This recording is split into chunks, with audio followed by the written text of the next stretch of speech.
Biz TÜKİT olarak geçen sene dünyadaki son kırtasiye fuarını yapmıştık ve sonra pandemi geldi. Bu yılda dünyadaki ilk kırtasiye fuarını yapıyoruz. Ve dünyanın en büyük kırtasiye fuarını şu an Türkiye, TÜKİT ve TÜYAP işbirlikleriyle Türkiye'de yapılıyor. 12 bin metrekarenin üzerinde satışımızla 170 katılımcı, 25 ülkeden farklı ziyaretçilerle ve yurt içi müşterilerimizle fuarımızı geçen yıl olduğu gibi hızlı bir şekilde gerçekleştiriyoruz. Biz bu yıl TÜYAP ve TÜKİT olarak bazı kararlar aldık. Pandemi dolayısıyla ziyaret gün sayısını bir gün uzattık. 6 güne çıkardık.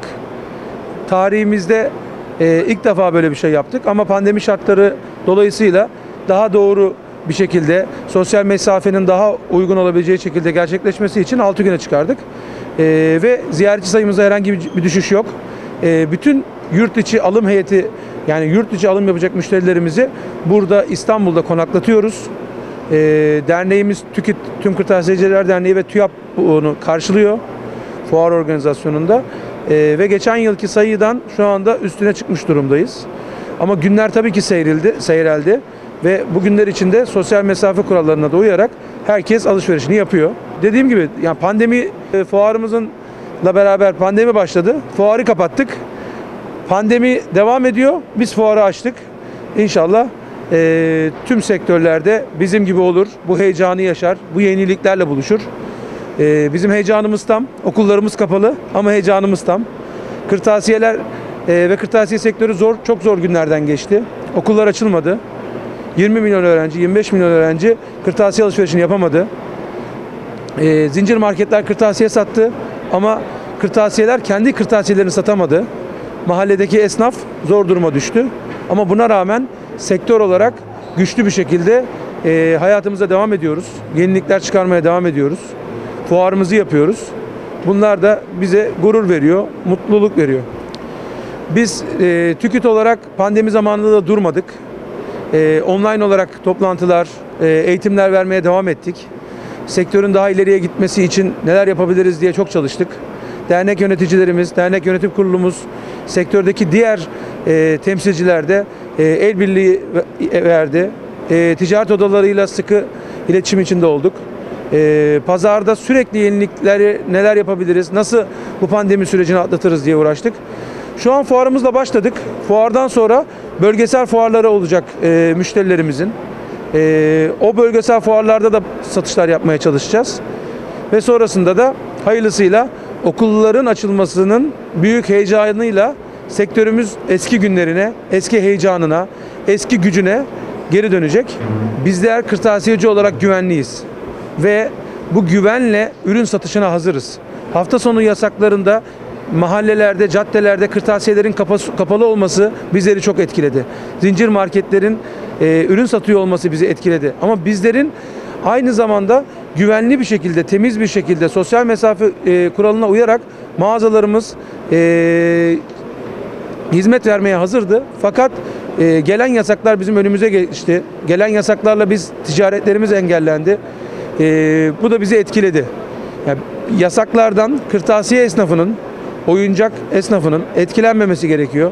Çünkü biz eve hayat veriyoruz, güzellik veriyoruz. Bugün kitap okuma, yazma, hobiyle uğraşma, çocukların aktivite yapması, bunların evde hem sağlıkları açısından, hem gelişimleri açısından, hem toplumun gelişimi açısından çok önemli bir durum. Biz yetkililerden hem dernek olarak hem sektör olarak yapılan yasaklardan bizlerin etkilenmemesi, bizlerin buradaki bütün kurallara uyduğunu bilmelerini isteriz ve bu şekilde ticaretimize devam etmek istiyoruz. Uluslararası İstanbul Kırtasiye Fuarı dünyanın fiziksel anlamda düzenlenen en büyük 3. kırtasiye fuarıydı. Avrasya bölgesi içinde tek.